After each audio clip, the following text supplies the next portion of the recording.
Not that I'm aware of.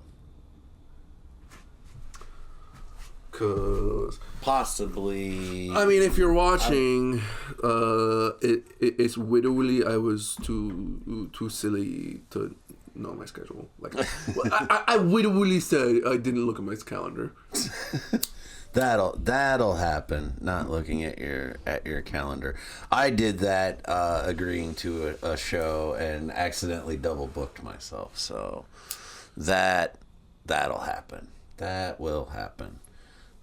We rolling? Are we double verified? Or no? I think we're rolling. I think I rolled. You think we rolled? I can't see that far. My eyes aren't that good. Man, we got the Very Good Farms. Very Good Buds. The Very Good Buds.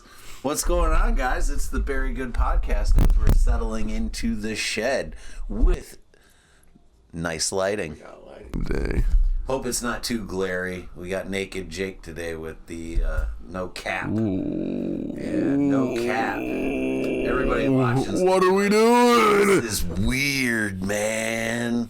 Weird. So, what's up with you, dude? I hear you've been doing some stuff. Let's hear about some stuff you've been doing. I've been doing some stuff, guys. I have been doing the Metro. I know all you motherfuckers came out yesterday to the D-Hawk, Detroit House of Comedy, dude. I missed it. Dude, I had a little FOMO. I was a little disclaimer. I was a little upset. I was like, the Three Musketeers are not Three Musketeering. Yeah. Rachel Willis was down there though supporting. You know, that was she was breaking her cherry down there at the D-Hawk, and yeah, it was more of the other way around. Like, she wanted some homies, and I'm not gonna say no to supporting some homies, especially at the D-Hawk. Yeah, I was gonna ride with her, but the traffic and some life situations. Yeah. Yep. So I'm like, no, go forth and joke. So yeah, I showed up to support Rachel. Ended up hosting for Rachel. Hosting the whole D-Hawk, dude. Hosting the whole damn thing. And look, guys. Yes, we can all tell it's one of my first times hosting. First time hosting the D-Hawk. Little pop cherry there. Was it nerve-wracking a little bit too, huh? Yeah. It's like, it's the first time.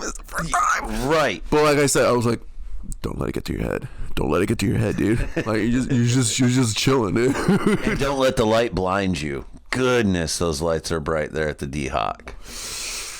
Being a little actor boy, being a little theater boy, I'm like staring into the light. Okay.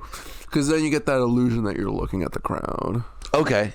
So we're gonna circle back to that. Dude, you segued really early and good, but I want to focus more on the D-Hawk. I haven't been there in a minute, and like I said, I was having a little bit of FOMO. I was missing out, but I'm glad dude. You guys were killing it and having a good time. No, yeah, dude. Like, and hosting down there. Anybody else that we know on the show? I know Drew Campbell was down there. Shouts out Drew Campbell. Brandon Mullins was at the door. Like I said, Rachel Willis, friend of the pod, lovely podcast, was there. And then homies in the scene, Cliff DeMarco was there. Cliff. And nice. Gabe Jervis was there. Okay. Shouts out to those. Yeah. Nice. So how was the crowd with Tigers versus Seattle going on across the street that was already in a 3-hour rain delay? What? That game was supposed to start at 4:08 or That's 3:08. Crazy. 3:08, and it started at first pitch was at 7:00. Oh my lord! Because I was wondering, because the stuff that works was working, right? And then like I would try to riff, big mistake, being who I am. But I was like, I'm gonna roll, and it was like they were just half asleep. I'm like, guys, It was pretty rainy yesterday, so maybe they were in that cozy, settle down, just talk to me mood. which thankfully my set kind of works for that. So does mine.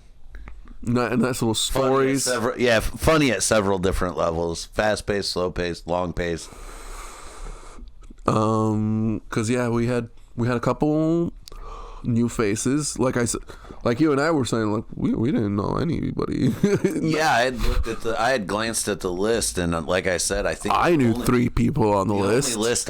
The only person I think I'd noticed on the list was Drew, but I could be wrong. It's not what it used to be. Yeah. But it was fucking awesome, man. Loved hosting. Loved hosting the D-Hawk. Yeah. One thing, did you riff in between comics? Is that what you were talking about? Stumbling and riffing? The transition. That is something I found the more I've hosted, and I've hosted, I host the Moose shows, and I've hosted, some other events and whatnot. But finding the pace of the show before I roll into that. Like, I can't, like, my suggestion is don't go in thinking you're going to riff between each comedian, because depending on how that comedian does depends on you as a host, if you're going to have to turn around and then pick that energy up, or just keep the energy flowing and just boom, rolled right to the next person. You know what I mean? So I guess that's why the host position, you're paying a little bit more than just as being a participant in the event. You're on point watching. Yeah, and so like that was my whole thing. I'm like, okay, I want to listen to the comics so that I have something to call back to say like, give it up for that guy, right before being like, we got more guys coming on. Right. And so, but on top of that, it's like, okay, I also got to go look for the next guy. Right. There's a lot going on. 3 guys show up a little early. It's like, it's not your time yet. You're like you're on the second half. What? And then D-Hawk is so big. It's enormous, dude. Like finding everybody. I mean, like when, say a Crumbly show, I mean, you're looking 2 places. With the comedians or out in the smoke circle, you're going to find them. No, Detroit House of Comedy, they could be over at the bar in Hockey Town. They could be 10 miles underground in the bathroom. Dude. Outside on Woodward smoking. That's a... if they're not paying attention and they're relying on you to find them, it's a struggle. Look, thankfully, like, it is also an energy, which thankfully, again, like after the first few guys, like you get your sea legs and it's like, oh wait, what am I doing? Because no, like again, my homeboy bringing up Seattle. Homeboy kind of ran the light. Oh, I heard this story. Yeah, no, because thankfully I heard there were some dance moves and some all sorts of crazy shit. Yes, because check it out. Like I understand it too. Like, you hate to have to like cut somebody off, and like poor homeboy Kyle was turning up the music already, and homeboy was still talking, and I was like, all right, I don't want to have to make Kyle do it, because like I want to be a little responsible. I'm supposed to be raiding this ship a little bit. I'm in charge of this vessel. Like, I don't own the vessel, but I'm in charge. God damn it! So I'm like, guy. But I also did not want to say anything. May I cut in on this dance? No, because homeboy was going off. He was about to start another story. Oh Lord, he couldn't stop. Did he miss like roll call? Like, there's rules. No. Right? He was there, and light, if you go past the light, the music, if you keep going past the music, we're just gonna cut you off. Yeah. And so that's why I was like, okay, like he's getting the music, like this is about to get kind of ugly, at least not like stage wise, but like backstage wise, it's gonna get a little ugly. So I'm like, let's maybe do a little fun. But no, I played with it because the music was going and the crowd was loving him, which is why I was like, oh, we're gonna let him keep going a little bit. Yeah, I mean, as producers, I guess that's a call you have to make in the moment, but it is also we're doing a show, right? We are formatted to a certain window, like time is allotted for a reason. Yeah, and again, that's why I was like, all right, to help out, like I don't want to have to make the one guy have to work the entire time. Right. Let me at least do my job as a host, get him off to get the next guy on. Right. So like I said, he's starting another story. The music is already going. It's not coming on. It has been going on for like a second already. Wait, I have a question. What was the song? I don't remember. Oh, come on. Here's the beauty. Here's the gift and curse of myself is that like I put myself in the energy, I go right into the wave. I don't know where that wave was going before. Yeah, I probably wouldn't have remembered the song either, but that would have made the story so much better because I could just see it like some little like dig at like talking too much or something like. Because no, dude, start playing like I don't want to drop him. Nah, I don't want to immediately like because I don't remember his name. That's all right. And two, I don't want it to sound like I'm ragging on him because no, dude, he did great. It was just he ran the light, and I came out. I'm like, is he gonna see me? And like because I'm coming out, I don't want it to be weird. I'm like, the fuck off. So I'm like coming with the music, so the crowd's kind of like into it, and then he like turns around, he's like, "The fuck you doing?" Uses the black word. I was like, oh, "No, man, you just gotta get off." Oh, what you ran the light? Wow. No, I mean, homeboy's black, yeah. but he used the word. I was like, oh my goodness. You gotta get off stage though. You gotta get off stage. You're like, yeah, see that? Can I have it? And the beauty was it wasn't a problem. He's like, oh shit, guys, I gotta go. And fucking dropped it, whip, dapped. I was like, that's what I'm talking about. I was so scared of that. Remember Tattoo, dude. At the Moose Lodge? I was so scared that was gonna happen with Tattoo. Like I would end up having to wrestle the microphone away from him. He was already down on his knees.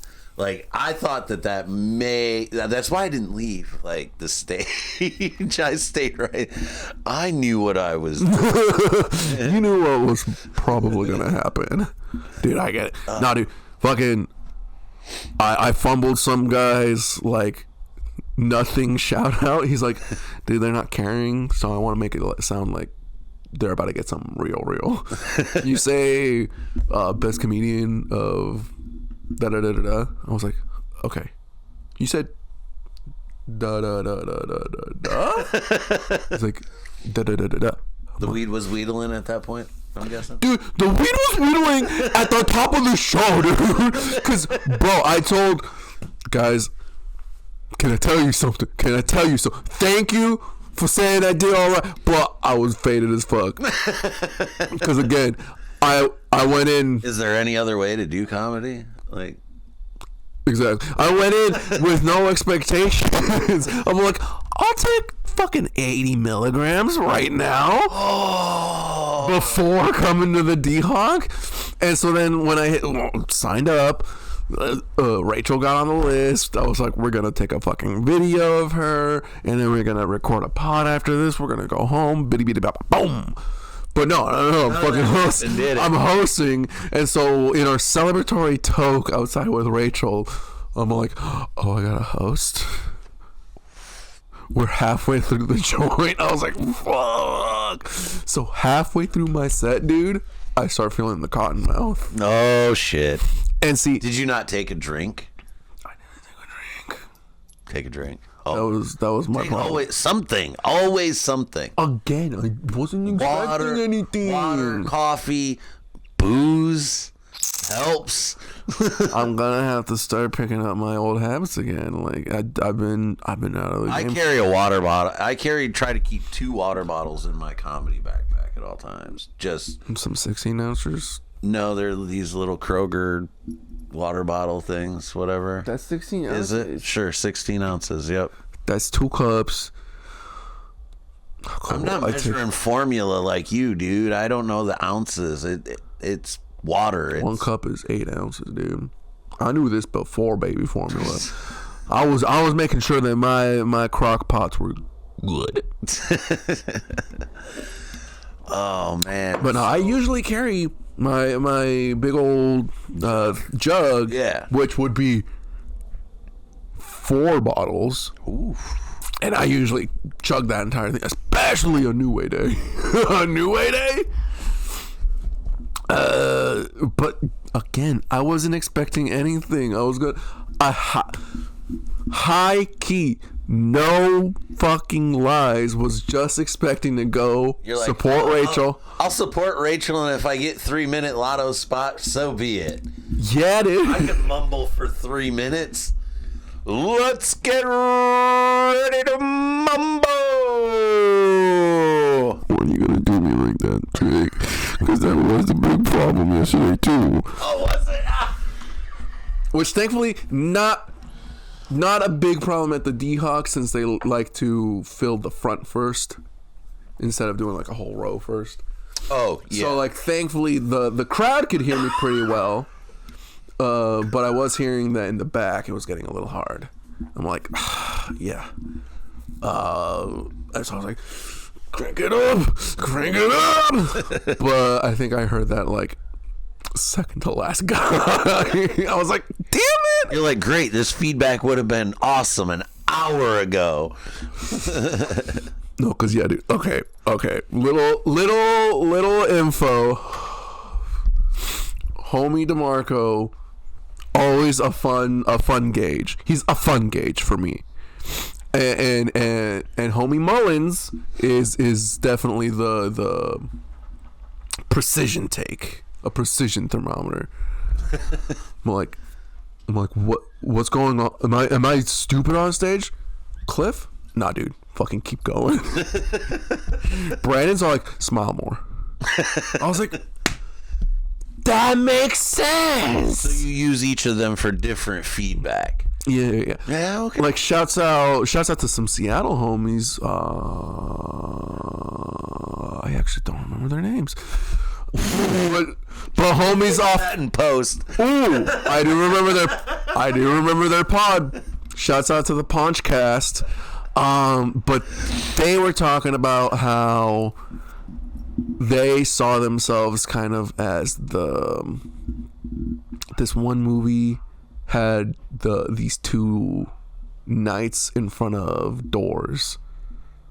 Or is this like some anecdote too, or story, where one will always lie and one will always tell you the truth?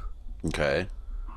And so he's like, I will always lie to you that yeah, it's great, because I don't know if what I tell you is going to make it better.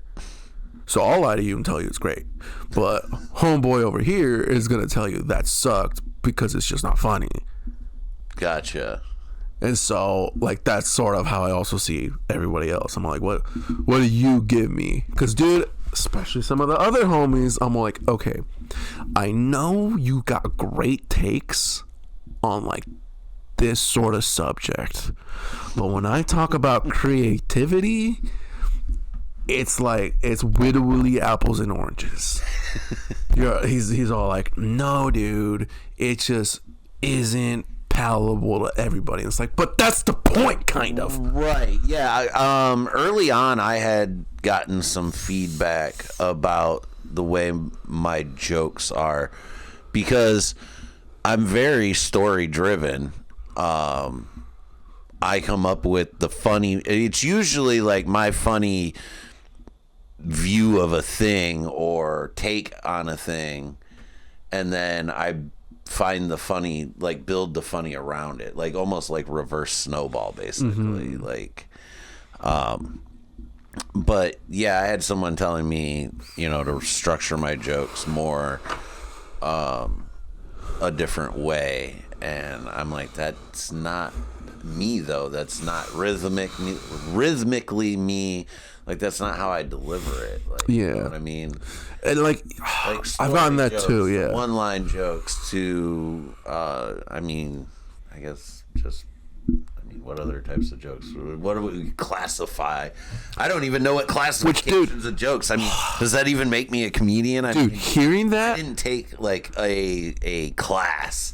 I just went, oh, here's a mic, I'll be funny. Okay, this might cancel me immediately, dude. Well, I think if I hear somebody be like, you need to organize yourself better, like as a comedy critique, like unless I see you in the fucking trenches, I just see you as just a little Nepo corporate baby. It's like, I didn't get it. Maybe if you made it a circle instead of your whatever, I would have liked it more. It's like, no, maybe I meant a star. Maybe I meant an isosceles triangle today. I like the pentagon shape. Go with your square. Little miss, I need 36 more edges to be round. But I also do get it. 'Cause, dude. It's funny you bring that up. We're talking about that because I was just listening to Mark Maron's podcast, WTF, which ends on Monday. Ooh. Ends on Monday. As a matter of fact, the day this episode drops, it'll be the Mark solo episode. Mark will be speaking to us directly, his last talk to us, and then Monday will be an interview. I don't know who it'll be. He hasn't said, I don't think, but he was listening. Judd Apatow had brought some clips, some of his favorite clips from past episodes, and his interview with Gallagher, where Gallagher got pissed and walked out on him because Gallagher doesn't think people talking about themselves is funny. Like, he feels it's very like narcissistic. Like, funny should be like what he did, and like carnival act, like roadside shows and stuff like that. Just from the clip, that's the context I took from that. All right, let's dissect that sentence. He was fighting like that. Like his comedy was the only way, like the only thing that was funny. The only thing about storytelling jokes is it's funny to you. But that's obviously not true because comedy exists. That's the thing. Gallagher doesn't. Well, like, look. Don't get me wrong. I love Gallagher. He's right, but he's wrong.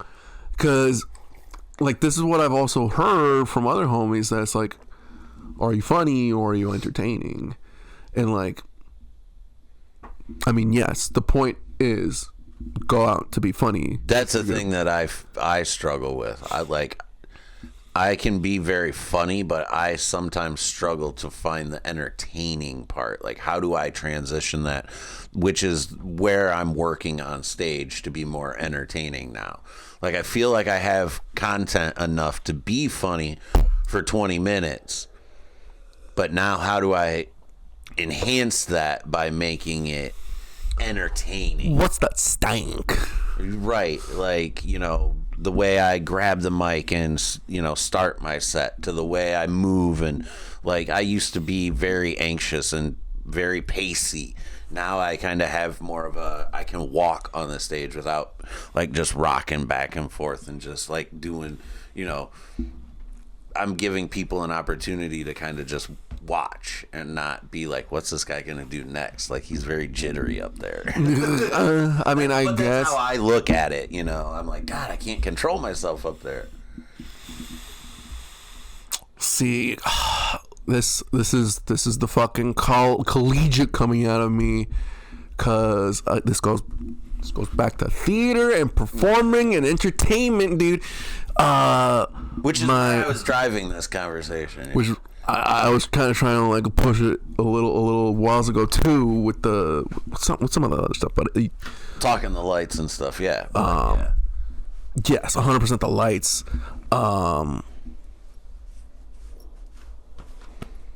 That weeds.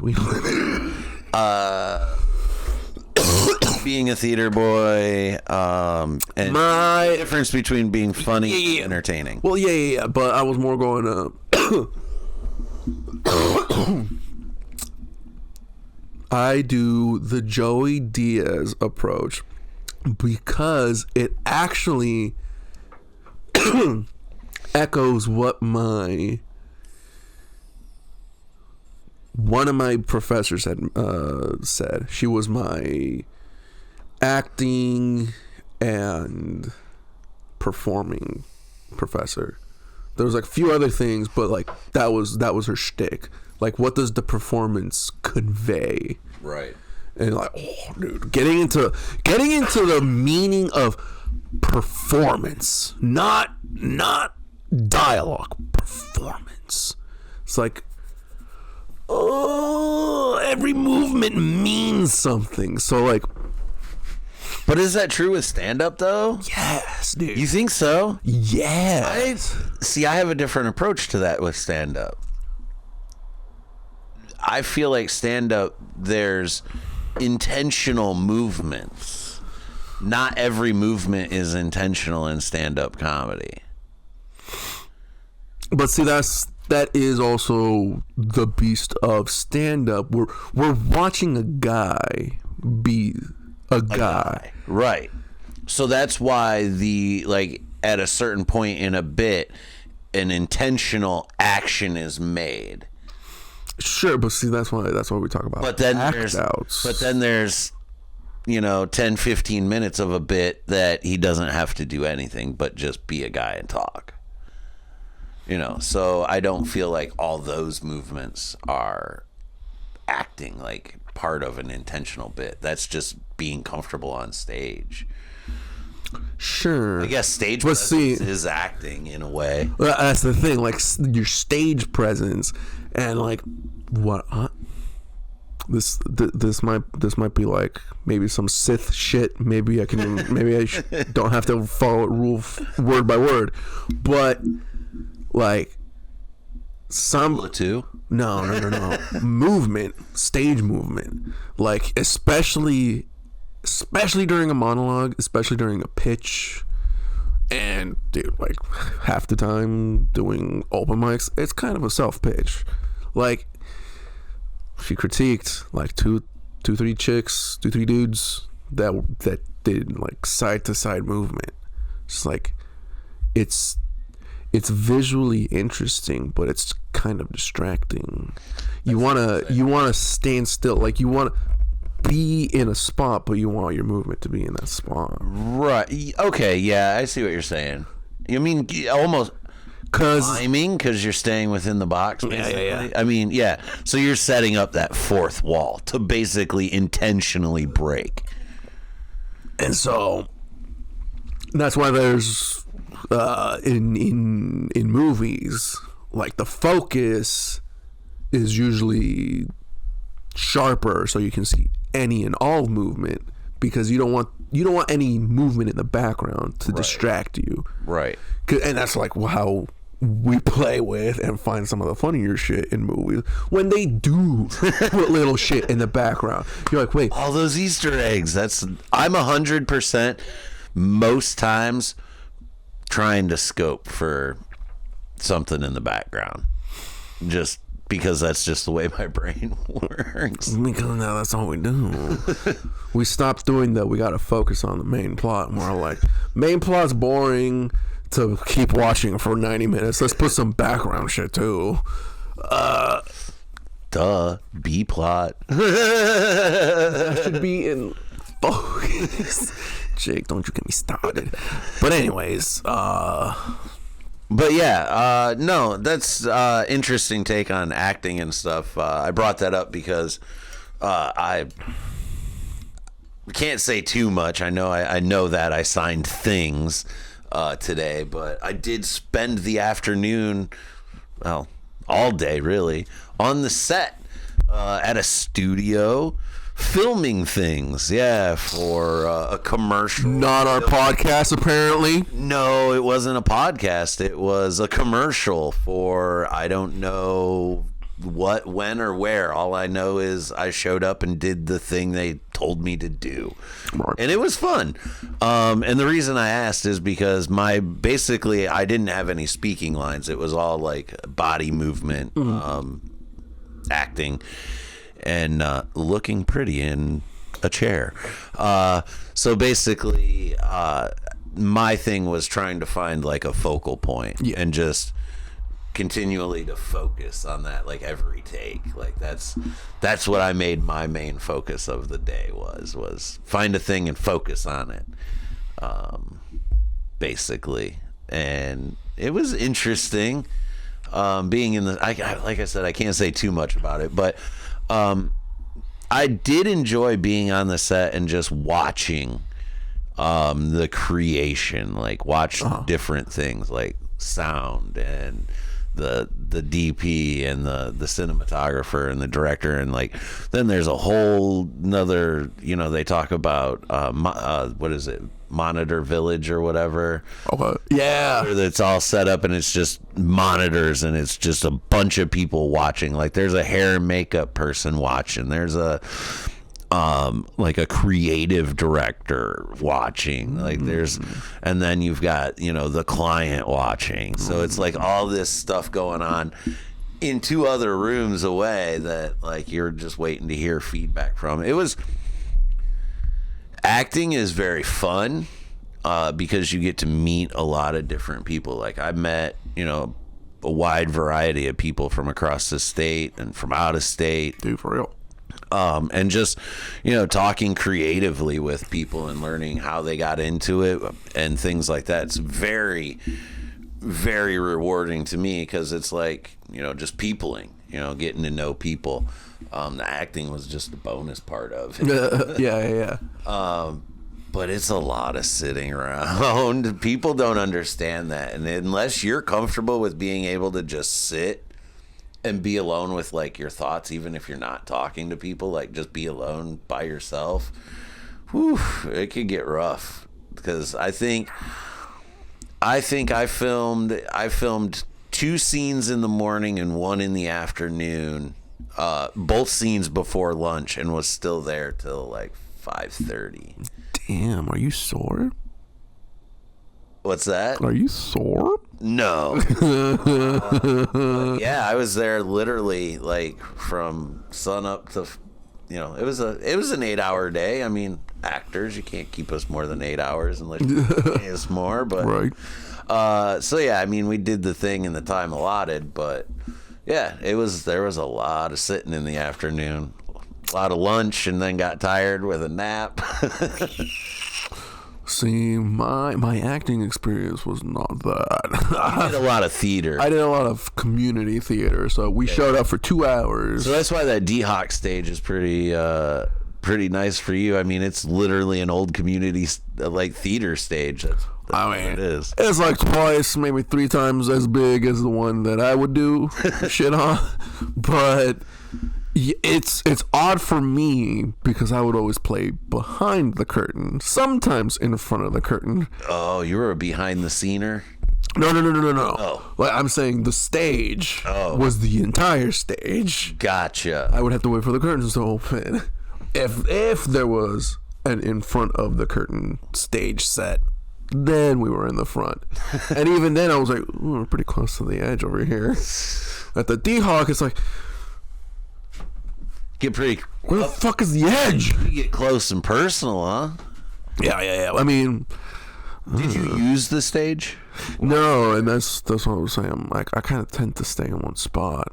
I get trying to do the Joey Diaz, try to put all the energy in one spot, try to get them to watch me in one spot. Let's be honest. Joey Diaz isn't going to be doing much stage walking. I mean, Not to call out. There is that. Not to call out larger people, but I mean, he is small. as larger people, we don't like to walk much, and I've slimmed down. I can. My knees know. Oh yeah, like I know he's probably smaller than some of the homies around in the scene here. There's maybe a couple around his size, if not bigger. So yeah, I guess it's a bigger guy thing, but also like that is the whole shtick. Like, yeah, I get it. I was just making the joke. oh, Jake, I'm trying to fight a point though. We're trying to make a show here. My bad. No, you're right though. I mean, because there's also there is the whole point of I'm trying to be funny. I want the words to be funny. I don't need why not sit down? That's frowned upon. That's immediately asking for a times 10 difficulty from the audience. To sit on the stool, I see my spoken jokes are already funny. So now I'm gonna sit down and drop some fucking spoken word heat. Okay. So you think it's a swagger move to sit down? Yeah. What if you're just old? I mean, you have to be old. Do I qualify? You're a grandpa. I qualify. Technically. But what did Hermes say? I don't know. I forget. The best type of correct. Hermes Conrad, 3012. Have you, speaking of Hermes, have you watched any of the new season of Futurama that is out now? No, neither have I. So we can move on. We can move on from that. What were we talking about, dude? We talked about acting. We talked about you and Rachel tearing it up down at the D in Detroit. How about, do we have any Marvel Madness? You got anything on the Marvel Madness front? I've been slowly going through X-Men. I'm slowly going through all my... Through that, yep. Yeah, slowly going through all the Marvel Rivals shit to get my trial of Magneto skin. Where are we at with the X-Men rewatch? That intrigues me. Like I said, I'm following X-Men. I slow down a little bit. What's the last thing that happened? It's just more developing of the Dark Phoenix. Okay, last I heard you were in the Dark Phoenix phase, so yeah, I just wanted to I think where you were at with that. Because of Dark Phoenix, now they're back in space, and they just found out about Scott Summers' dad. Oh yeah, Star Blaster, Star. Jamie looked that up. Bring it up. Yeah, he's like a space pirate. Yeah. Like, X-Men's fucking weird, man. Like, I love the social commentary they have with the mutants and humanity and shit. Animated soap opera. But then it gets so weird with the space shit and then the fucking game show shit. What the fuck? Oh, but Mojo. Fucking Mojo, dude. No, dude. I'm telling you, wait till you get to X-Men 97. The Mojo episode is great. Oh lordy. Cause no, I've kind of picked up a couple new habits, some new old habits. New old habits. I do like me a roguelike video game, a roguelite. I don't know which one's which. I don't know what any of that means. It's a genre of game. You're dropped in, and you're supposed to collect resources that help you one way or the other. Like a Fortnite type game ish. Fortnite's Fortnite's a free for all. There's another word for it, but it's a free for all. Okay. A free for all shooter. What's another type of game like this that I may know? Roguelike. comparatively? Rogue. Have you ever heard of Rogue? No clue. I believe it's an Atari. What was before the Atari? I don't know. Atari's my entry point.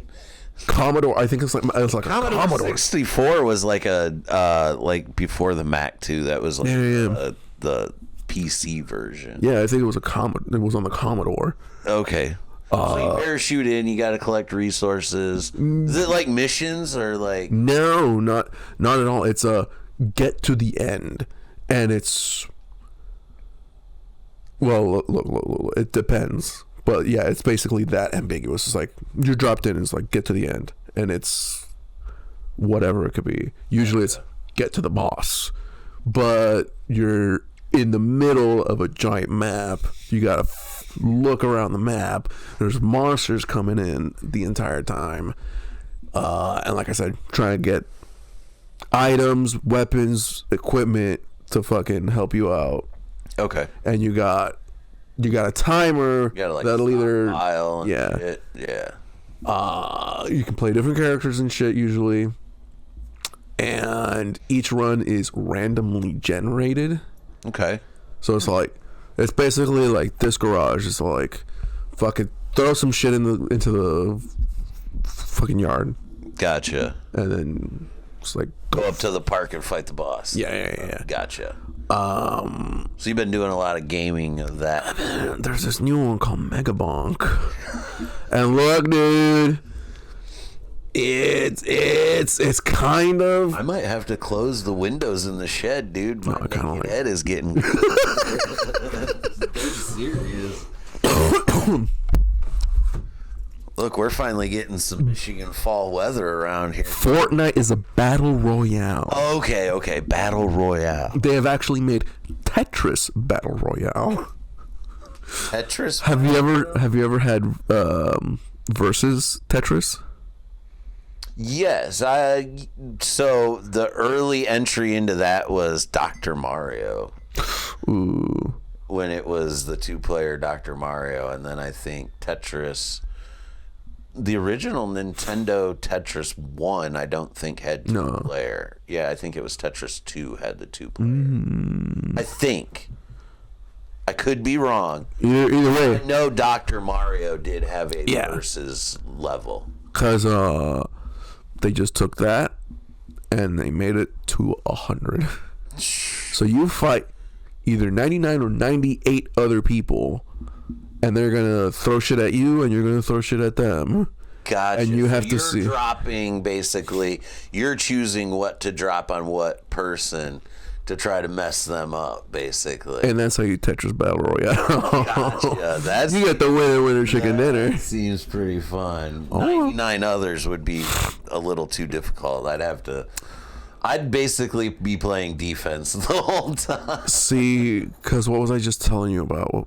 How did Megabonk? Because check it out. I have this little indie game idea pre-alpha thing on the internet with some homies. Shouts out to the homies. Check out our game. Train from Hell. Out to the shouts out. Go to itch.com or whatever the fuck. Train from Hell. Train to Hell. Cause like I like a game, Jake. Don't you like going to the park? No. And just check it out. Don't you like going to the park, being able to do a game and then just drop it and leave? Like say tetherball. You can just come up to the park, whack the tetherball, get the fuck home. Yeah. You just want to pick it up, drop it. I guess. I don't want a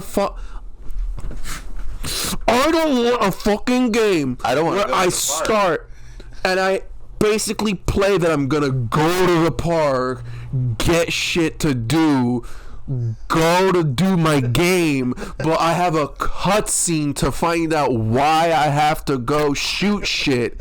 Then I have to go do a fucking trek. I have to hike to get to the fun part, and then I get to shoot shit. Then I have another cutscene. Then I get to go back to another hike. So it's like a huge prologue. There is less game in my game. I want game, and roguelikes have that pick up, put down feel, because usually if you play from beginning to end on some of these roguelikes, it's an hour. You spent an hour. That's not bad. The problem is if you like games or you're a little addictive and you're like, I died in 10 minutes, I'm going to do that again. And you keep saying that all day. See, I guess the way I would compare that is to the way that I play Madden. I don't ever do season mode. I don't do, career manager. I mean, do you unlock anything in a sports game? So basically, because don't you get me started on unlocking shit. I don't get that deep into them, but basically, I don't think that you basically do. There's like GM mode where you negotiate contracts. I mean, you can play out stuff like that and trade players, but I don't think there's any type of like unlocking anything. Right. But I like that I can just grab a game, play, and put it the fuck down. That's it. Yes. That's what I do with Forza, basically. I want to blow some steam or just veg and zone the fuck out. Let me race a car around this crazy ass track for an hour and be done. Yes. Which, I mean, look. Which is why my PlayStation only gets turned on for like 3 hours every 6 months. I mean, because let me tell you so.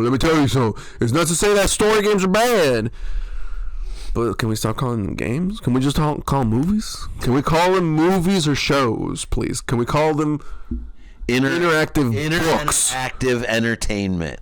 Because, no, dude, I'm being dead serious right now.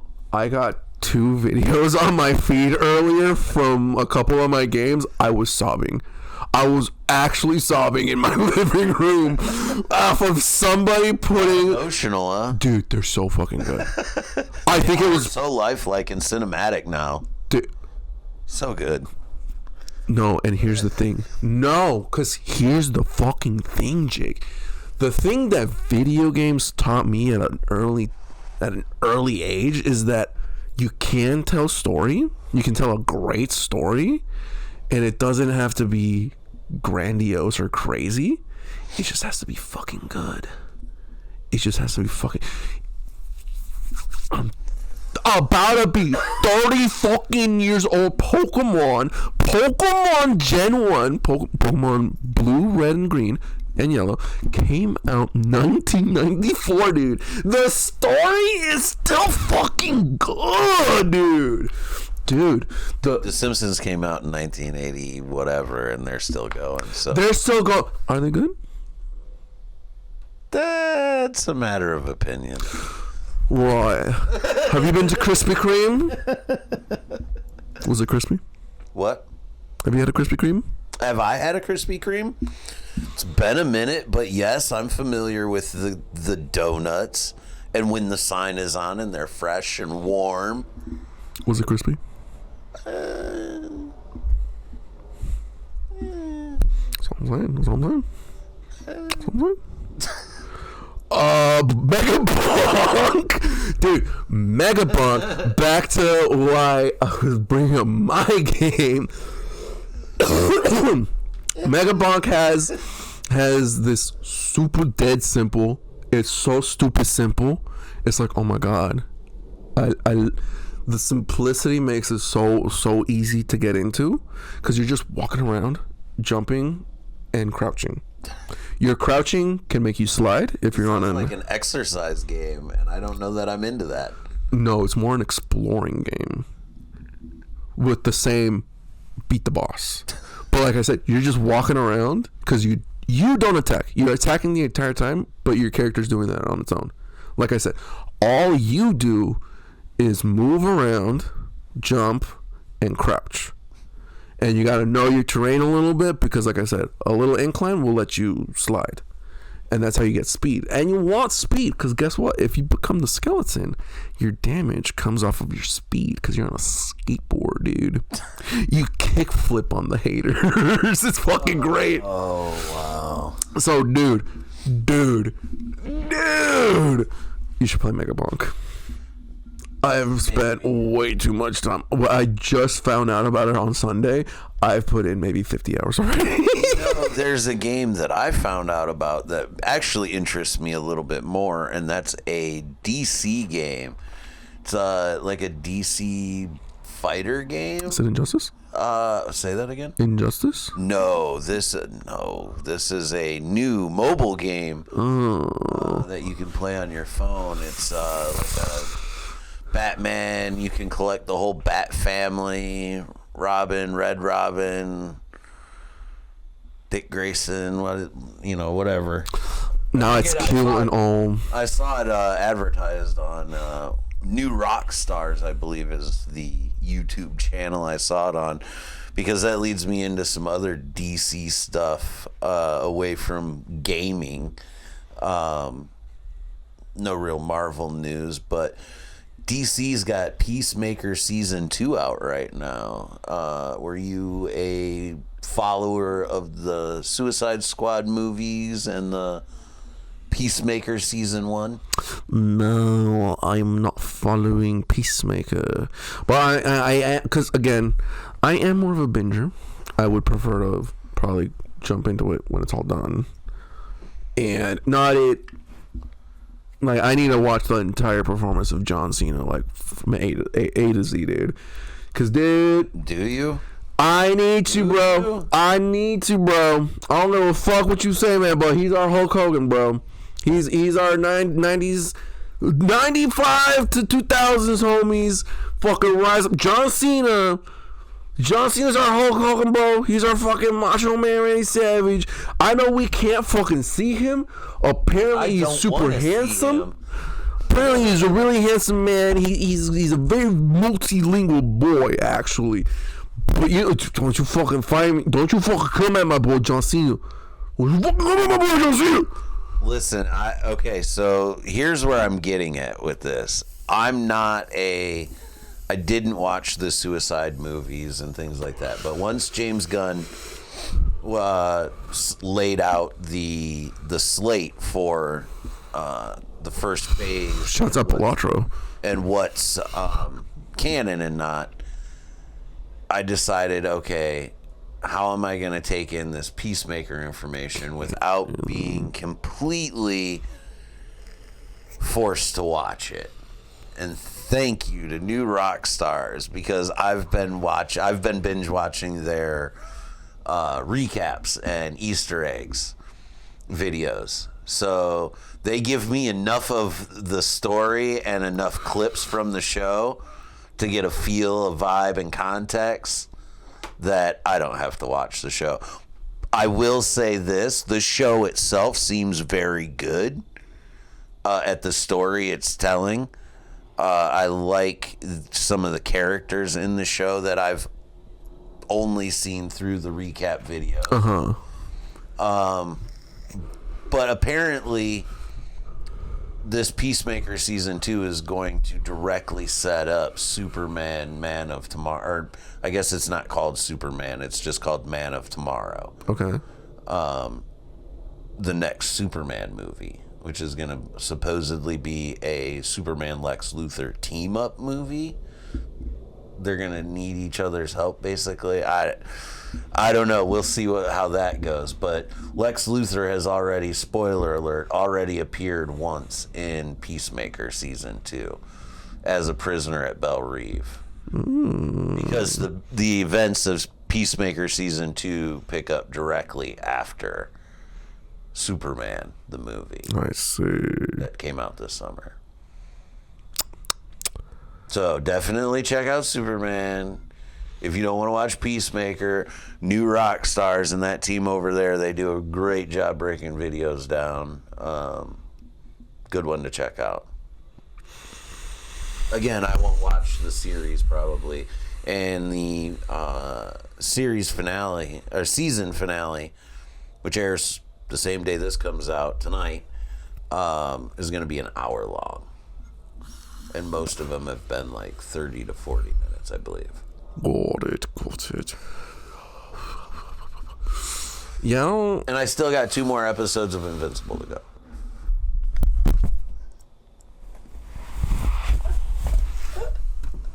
Guys, I'm gonna go hang myself right now.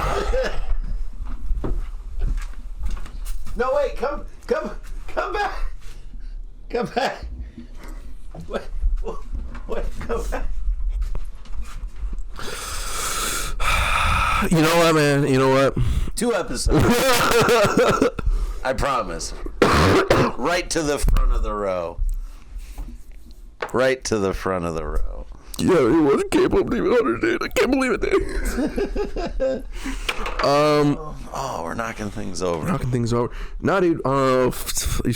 Final game thoughts for me. No, I haven't been watching much or really trying to go out at all because I found a new addiction aside from Megapunk. Oh man, you really do have an addictive personality. I have a problem with video games, and it's that I don't play them enough. Cause look, dude, on the Nintendo, there is the this OG. No, the Nintendo Switch. On the Nintendo Switch, Yes, maybe on the Switch too. You have to be a little more specific. I'm several generations deep on Nintendo, dude. Like I'm almost playing card Nintendo days. Like If you were a true gamer, you'd know if I was talking about the old Nintendo, I'd be calling it the NES. Or the Famicom, if I was going to be completely correct. No. Wow, deep cut over there. Generally in the gaming community, if we use Xbox, PlayStation, or Nintendo, we're kind of just talking about the latest one. At least for me, that's how I kind of do it. The whatever, and that's kind of bad too, because right now the newest Nintendo is the Nintendo Switch 2, but I think it should have the same game. It's got Pokemon Unite, which I've got a little something for you. You had mentioned Detroit playing Seattle earlier when we were discussing D-Hawk. I was watching that game from my bedroom last night, and the Seattle Mariners have a patch on their jerseys for the Nintendo Switch 2. Shut the fuck up. On the sleeve. So the Tigers, I think it's the left sleeve, but it says Meyer on their sleeve. And Seattle Mariners, so in corporate America in 2025, not only do we sell stadium rights, but we also let corporations put patches on jerseys now. That's a newish thing. It's probably 5 or 6 years old. Right. Yeah. I mean, that's kind of like NASCAR. I thought that was a good callback. But yeah, because even my wife was like, is that a Nintendo patch on their jerseys? I'm like, yeah. That is insane. You can play this game later tonight. That is crazy. Live replays. I had something. You have a new addiction on the Nintendo. No, yeah, but I thought I had something else. But yeah, dude, fucking Pokemon Unite, dude. It merged two of my biggest problems in video game history. It is Pokemon, fucking since I was 7, and League of Legends since I was 13. Are these 2 different video games? These are 2 different video games. Like I said, League of Legends is a MOBA, massive online base assault. MOBA? Yeah. Massive online base assault. Okay. League is actually... You call me a MOBA? This Mubba Gubba. What are you talking about, MOBA? League is actually a reimagining, a spiritual imagining of Dota 2 that was a Warcraft mod. Warcraft is an MMO where you just go in to just fuck shit up, but they're like, what if we made it that we fight each other and we have like a couple of objectives to do before we can get to each other's base? And so then they made Dota, and then Dota 2 to finesse it.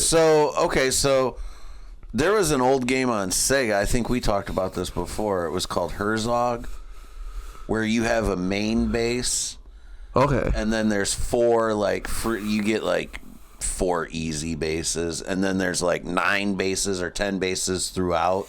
And then your opponent basically, and they're different landscapes. Like there's a lava landscape. Oh, so no, yeah, that tracks a lot to the Warcraft, because that sounds like StarCraft. Yeah. It was called Herzog. It was on the probably similar Sega. That's the one video game I remember my friends and I playing the most. Shouts out Kyle Cox and Blake McBride. See, I remember names, motherfucker. I do not, dude. I messed up so much shit last night. Yeah.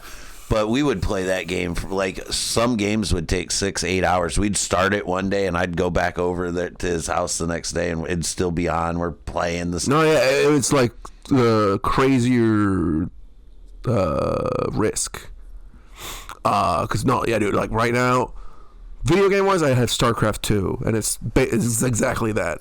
You are one of 3 factions: fucking aliens, science aliens, and humans. And you gotta make a base. You gotta collect resources, and then you can make more bases. And then you gotta make your units, and you gotta fight the other guys. But like I said, Warcraft, pretty sure, just like the medieval version of StarCraft. They're like, what if we made this? Yeah, see, I never got into World of Warcraft either. World of Warcraft's a whole different game. Warcraft, I'm telling you, is this one where it's kind of the same move. Okay, gotcha. Where it's like, you got bases and you gotta use your units to fight the other guys. Gotcha. Because that's I think like a strategic tactical game, and there's a few games like that. XCOM, like instead of you make bases and shit, it's like you're gonna go fight some of the actual invading aliens. You have a sniper, 2 shotguns, and 3 grunts. Go fight the aliens. And you gotta like strategically move them around the map. Fucking. Yep. Yeah, that's like a lot of this game. Like it's basically base takeover instead of fighting like individual side things. But yeah, it was like, okay, now that you've got this base, you've got to figure out: are you gonna send tanks, helicopters, or some ground infantry guys over to his base that's protected by this? It's high risk strategy game basically. So like if we were using Risk for the other person, if we're using Risk, which uses real world, it'd be like choose your nation. Each nation's got their specific units, right? And so that's sort of where Warcraft turned into Dota. They're like, what if it was a Stratego guy, not Risk. Dude, I love Stratego. I only got to play it twice. Yeah, I love Stratego, but I also really like Risk because I got into Civ more than I got into Stratego, because Stratego was more of a middle school thing for me, and then I got into games like right at the same time. I'm like, maybe this way. But anyways,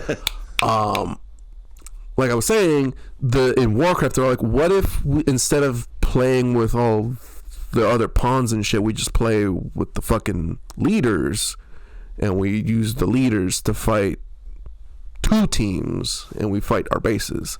So then it's just the leader using his superpowers to use it, and they're like, okay, let's do that. And then made a better one, and then another company's like, dude, that's a fucking great game. Let's do it better. We could do that too.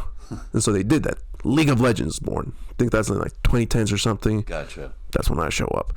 Like I said, it's 3 lanes. You got 3 towers, 1 base tower, and your nexus, your base. And if they take down your 3 lane towers, your 1 base tower, they can get your nexus. Like you got 2 other lanes where you kind of have protection, but you have 1 open lane. Right. That is the main game. I don't know if it was in Dota, but in League, they made it smaller so it could be faster. They called it Twisted Tree Line. Because the main one is Summoner's Rift. I don't want to get too deep in the fucking League lore. But, again, smaller map, faster games. Twisted Tree Line, it's 2 lanes in a middle jungle. Fucking 3 guys versus 3 guys. That's what you do. Now cut back to Pokemon Unite. They took Pokemon and the Pokemon from Pokemon, and they're like, we see League in Dota. That's fucking cool and all, but 45 minutes to an hour game hurts, dude. Have you ever done speed chess for an hour? Have you ever tried to be... I can barely do checkers, dude. Have you ever tried to mentally be offensive for an hour? No. It is insanity, dude. 20 minutes on stand-up, but... I mean, that's offensive. Damn near close. Different offensive. Because not... Offensive, I mean, yeah. It hurts. So, Pokemon Unite came in and was like, 10 minutes. 10 minutes... We're not destroying towers. We're dunking on people.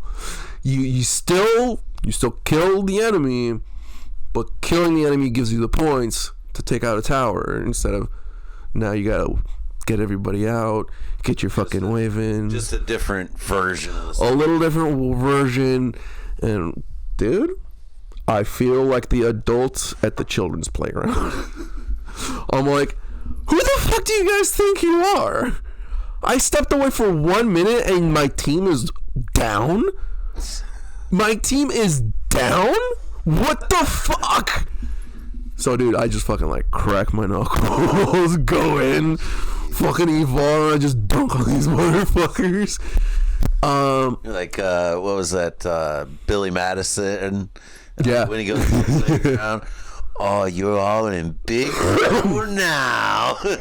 No, dude, it was kind of upsetting to myself, and I was like, I'm playing against people, right? I'm not playing against bots. I'm in competitive, right? Turns out you're in practice mode. No level, dude. Oh my. No. So diminished. What's insane is that the fucking the solo practice was harder than the fucking competitive. and like this is, I love Nintendo, but it's always like coming into a different person's house. You're like, what the fuck? What the fuck? Because every other competitive video game generally does a bronze, silver, gold, right, platinum, diamond, something else.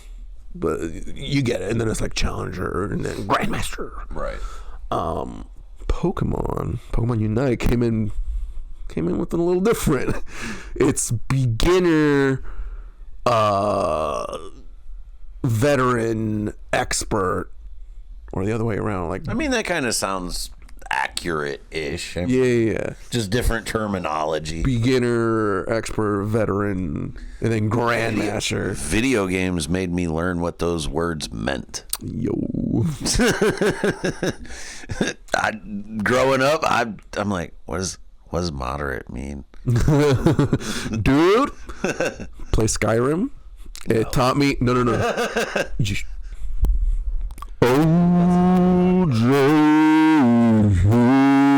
I need you to play Skyrim. I could go away for a year and just play video games and still not catch up on all the shit you want me to play. I think I can get you caught up to modern video game pop culture with like maybe 4 games. 4 games. We may have to. That may be a project, a side quest.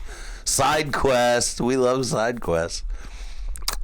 Haven't gone on a good. What should we call it? The Been on any good side quests in a minute?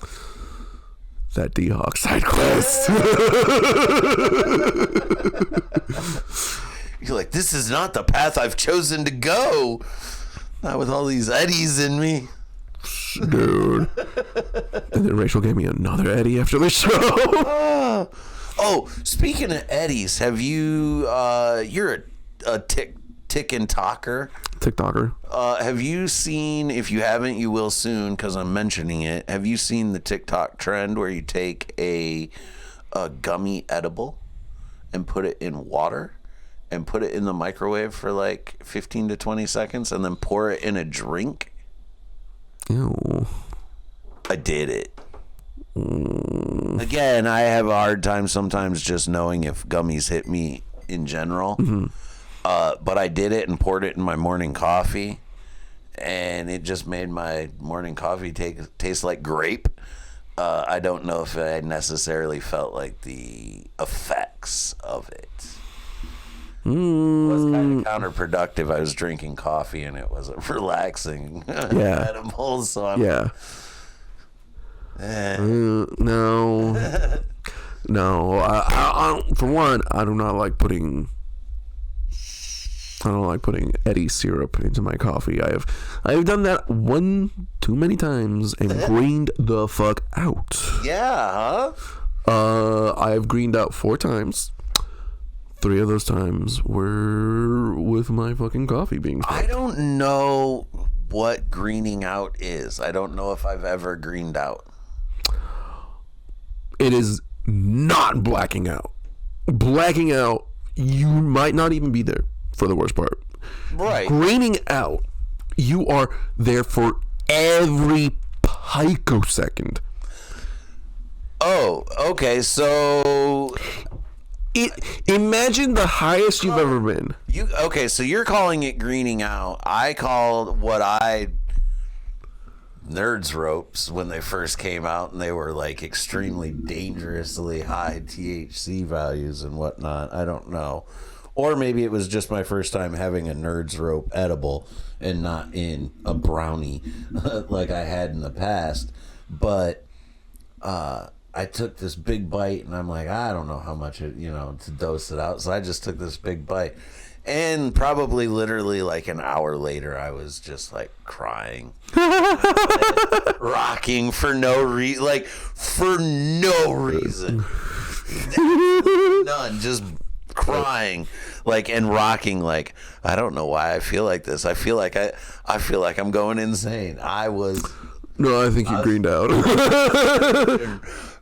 Hard, bro. Did you see Infinity? I didn't. That is the downside. The only thing You went past Infinity, or you beyond to Infinity.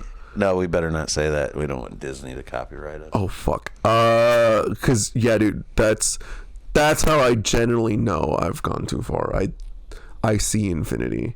I damn near start tripping. No, I've not seen Infinity. Well, unless I went past Infinity, but because it only lasted probably, I don't know, 10 minutes or so. But then Then I don't think it did. No, dude, I think it was just a bad, I had a bad trip on it. Yeah, now you can get a bad high from. Yeah, I mean, it happens. I've had bad highs from pens. And that's where I was trying to get to. Generally, I call greening out. I'm gonna throw up. Oh, I've never gotten to that. Got so high, I am so uncomfortable. I throw up. Yeah, I've never gotten to that point. And no, dude, you know how the room starts spinning if you drink too much? Yeah. Imagine if all that spinning was inside. See, I've never spun, but I've vibrated. I feel like I've vibrated on a different, to the point where vision, you're watching TV, the old TV, and it has that wobble to the screen where it's not clear focus. I've felt like that. Not. You got close. Cause no, dude, that's what I'm telling. I told the line. That fucking room spinning collapses into your mind, and you're staring into nothingness, but it looks like it's spinning completely still. And I don't. My thought is I don't want to just spin like when you lay down and you spin. What I want to feel is like a 4D spin. I want to spin on both axes. Like I want to be a tumble. Okay, no, check it out. No. Like put me in one of those what are those big round things they spin you and it just keeps the gyroscopes. Put me in one of those. Get me high and put me in one of those. Because not even. See, weed doesn't make me feel nauseous ever. Like it doesn't make me feel nauseous. Luckily. Here's the only way I can really confidently tell you could get there. I need you to take like a month-long tea break, and then you're insane. Eat a whole bag of edibles. A whole bag. Eat a whole bag of edibles. 200 milligrams. 200 milliliters. Get one of those that have not just THC but THC, CBD, CBG. Well, see, that's the grape one that I did. It was a 20 milligram edible with 20 milligrams of THC, and then it had 10 milligrams of CBD-A and CBD something. Because I basically told him, I said, look, I want him to like sit on the couch and just veg out and watch TV. Like that's what I want it for. I just want to relax. Yeah. Like I said, I don't know if it helped. I saw it on TikTok. I tried a TikTok thing. The results may vary. I don't know. But yeah, dude, fucker. Maybe no, I call that crossfading. And no, dude, I've had a bad time crossfading because it was also with spiking my drink. I'm like, no, I'm gonna have a fun time. I take 2 shots and then I take I'll drink a tea with fucking. Well, I would calculate. I'm like, this should be like 50 milligrams. I'm like, so I should probably do 100. So you're a bit of a scientist. Yeah. And so usually, I found out 2 shots and 100 milligrams. You shouldn't do that. I'll tell this story on air. I don't care. I greened out my wife making brownies. I was making a small batch of butter. Dude. And I said, I'm pretty sure I put 2 sticks of butter in this the last time. She goes, no, I think you put 1. I'm like, all right. So I put 1 stick of butter in there and then made the batch of brownies. And it put me on the moon, but it literally, she was throwing up. It made her sick. Yep. And that's why she does not. She's not an edible person. She's an old school, Dude, there was this one time that we got some free shit in Cali, and we got some Snoop Dogg infused can of butter, but it had lavender in it. I've put herbs in mine. Bro, we made some food with it. We got so fucking high. We greened out and all we could taste was lavender. Have you watched the shows on Netflix?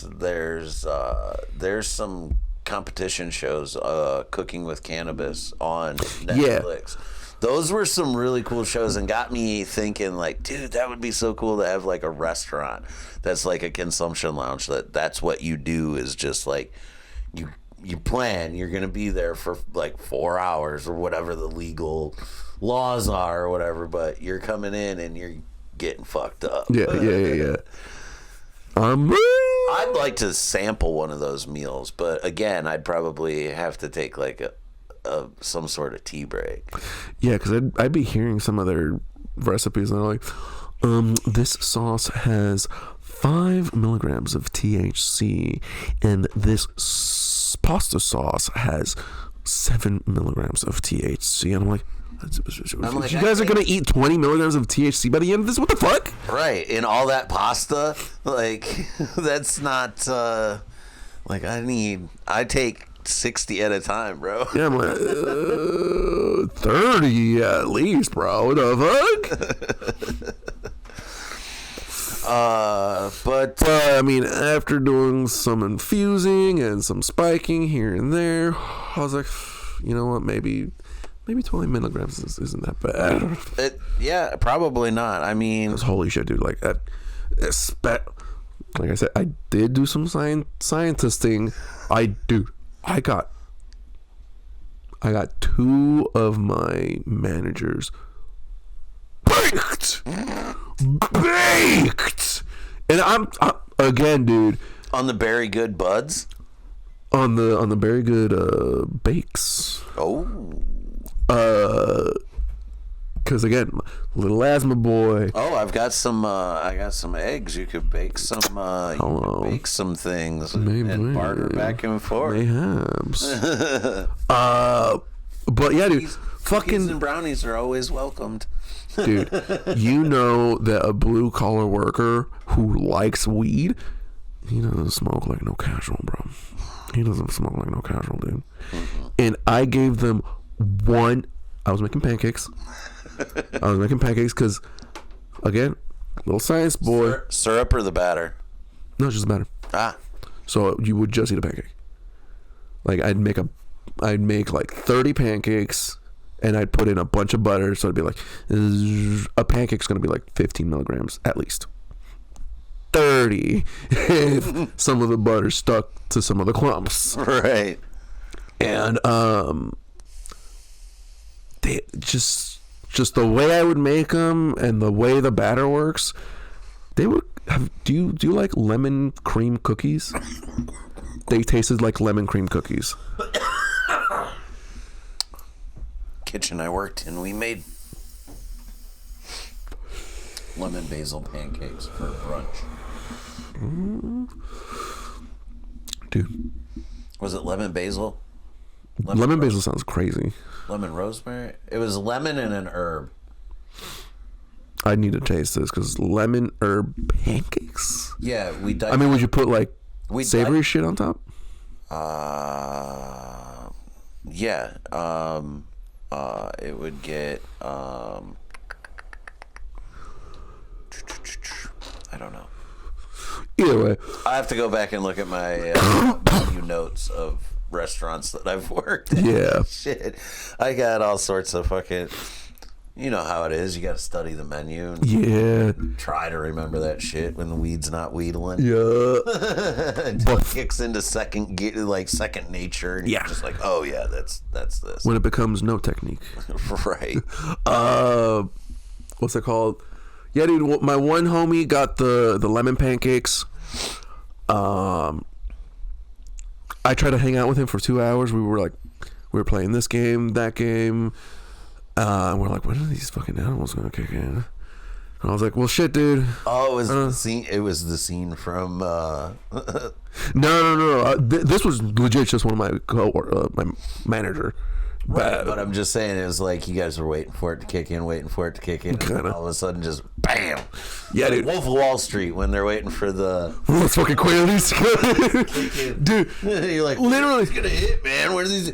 Then you're like, whoa. I was like, dude, let's play. Let me sign into your computer. I'll get this one game on. We'll try it out.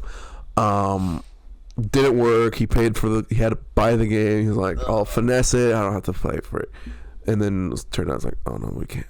I made you buy the game. I'm so sorry. I was like, fuck, dude. And then the edibles haven't hit. I gotta go home, dude. I'm sorry. He's like, oh no, dude, it's fine. Fucking have fun. I was like, cool. Next week, I'm at work, and my other manager, who's roommates with the manager, the other manager, he's like, dude, what the fuck did you give Leon the other day? I'm like, I don't know. I made some pancakes. It's like, dude, I got home from work and he was just knocked out. I was like, Leon. He's like, huh? Oh, he's like, you good? It's like, yeah. Oh man, dude was knocked out all fucking night. I'm like, dude, getting baked on the bakes. And dude, then that was Jimmy Jim's. Fucking fast forward to Deliminos. Bigger tolerance, because homeboy does the fucking cook life. He's like, hey, come into the walk-in. I'm like, what's up? He's like, do you wanna hit it? I was like, oh shit, hell yeah. He's like, yeah, man, that's like this shit. Like, I got it down the street, man. Like, it's pretty cool if you ever want to go over there. Like, it's actually pretty nice. I was like, yeah, dude, I know. And I bring out my box. He's like, holy shit. He's like, you know what's up. And so then, like, it hurt me so bad because, like, the month before, and it was basically the last time I ever worked with him, I had a batch of peanut butter brownies. Bro, I was like, I don't know. I have a fuck tolerance. Look at you, little Betty Crocker over here. Dude, not only was I making Barry Cocker over here. not only was I making bakes, dude, I got into gummy bears. Oh man, That's for another story. But dude, this brownie, like I said, you start handing out homemade gummy snacks at the open mics, you gotta have a lot more followers, dude. Maybe, dude. Point is, I didn't think they were hitting, bro, because this was like peak of my making butter and making my eddies. So like my tolerance, I was like, I don't know, man. I'm just doing it for fun. So I don't know, like, I don't know, dude. It's pretty strong. I don't know. It's pretty fun. He has it. He's like, oh, dude, fucking, what is this? Oh, and I'm like, is that good? He's like, oh, like I go in, I get shit ready, and then like I come out, he's already finished it. I was like, hell yeah, dude. And so then he, like, it was the end of his shift too. He's like, dude, I'll see you around. I'm like, fuck it, dude. And you did say this was the last time you saw him? Worked with him. Oh, No. I was gonna say, did he disappear? Did he just like, your pancakes sent him like out of? No. It was more. I found a different job, so I was leaving. Oh, okay. No. Now that I remember, he was leaving. He had his brownie. He had the brownie. And the last time I worked with him, he's like, dude, those brownies were fucking awesome. I had it, and like it tasted good, so I was like, oh, this is gonna be all right. But I got home, I was watching a movie, and it hit. I was like, he's like, and I don't remember. The movie started watching me. It was weird. He's like, that was good, dude. If you ever got more, bring some of that shit. I was like, I got you, dude. Never saw him again, dude. Fucking shouts out to that dude. Fucking to that dude. Never forget the Delimono's life. Those are some of the best, man. Bruh. Just like, shout out to that guy. Whatever his name was. Oh man, you got anything coming up? Let's start wrapping it up. We should wrap her up, bro. I don't have anything coming up, dude. Like, not hosting any shows coming up or anything. Not that I know, bro. It's just I didn't choose the host life. The host life chose me, dude. Hell yeah. So just check me at the Metro, dude. Fucking look. Out and about, doing it in the streets. Look, let me get on my fucking soapbox. not in the sheets. I'm a gentleman in the sheets until you ask me to put it in freak mode. Flip the switch. Pero, no, dude, let me get on my little soapbox, dude. Fucking, let's get back to some. The salt box to get on. I got a stamp right here. Let's get on to some classic fucking rap, dude. Like, I like that we can get around a little faster and a little easier with social media, but I don't know, man. I like doing it out in the streets and the fucking shows. Like, they know me because they were at the show, not because they saw my posts about me being on the show. True. Like, it's rough, but y'all. But do they then follow to see you on the socials? If they follow me because they saw me at a show, that's different, man. I don't want them to follow me because they're looking for comedians and I have all their shit that looks pretty. Do you think this place looks pretty? I appreciate that, man. I put a lot of hard work into it. I mean, the Swedish chef, the dartboard, Nomi over here. Nah, dude. This is maybe Seattle stuck with me too much, man. But I like some grunge. Hey. Not everything starts with fucking polished wallpaper and studio lights. Come on. Arms for the mic. I mean, good lord, I had a empty coffee can sitting up here a minute at the beginning of this thing. Yeah, dude. Fucking what happened to Grassroots, dude? Oh man, Grassroots. I love it. I love the indie style. Point and shoot, man. Don't edit much. Don't edit much. Except that one story we took out about that one guy. Yeah. Place. Because of the thing. He did that. Yeah, he did a couple things. Yeah.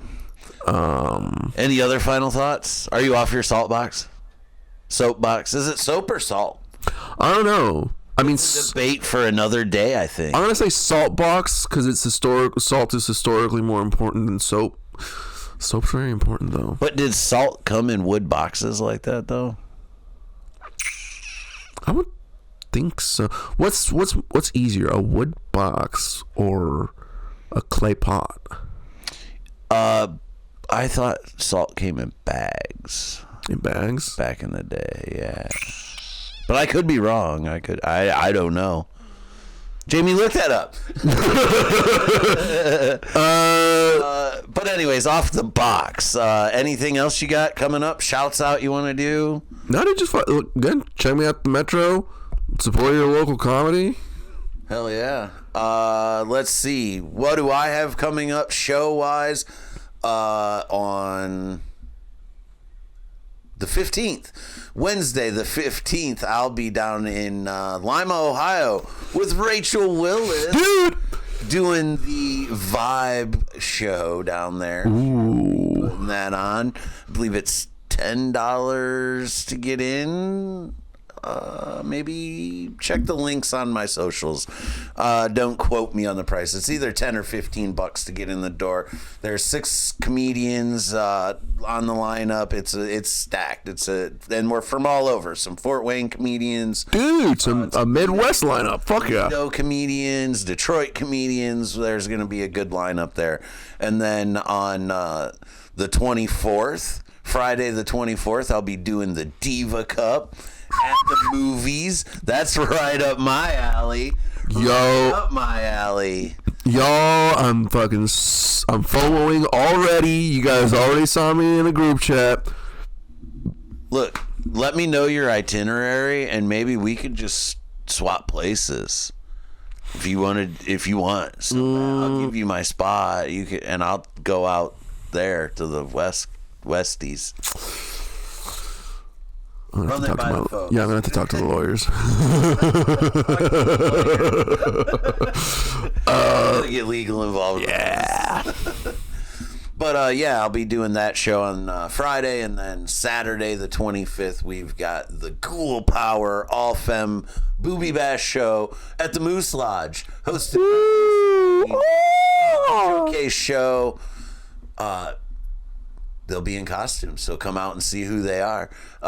It'll be a fun show. We'll be promoting that one more over the socials the next week or so. We also have the Roundtable Review show that we'll be recording with Lisa Green coming up in days. Guys, if you watch, long story short. Guys. Entertaining. It's a thought provoker. Some interesting storylines, but we'll save all that chatter for the Roundtable Review show episode. What is that? Episode. It's gonna be episode 2 of the Roundtable Review. Episode 2 official. The backdoor pilot episode was the King of the Hill episode, which you can find on. It should be archived. Should be on Couch Potatoes now. Yeah. So. That's all that we've got coming up. Check out Fourth and Funny over on my YouTube page on Sundays for all the funny football conversations going around the league. And that's pretty much covers everything I have to plug. Fuck yeah, guys. Green Acres Dispensary downriver. Shout them out, keeping us high. Love that. And very good buds. Got very good buds and Green Mile, dude. Green Mile. All right, guys. That's been a very good episode of the Very Good Podcast. Until next time, do a thing, say a thing, make a thing. It just might change your life. Guys.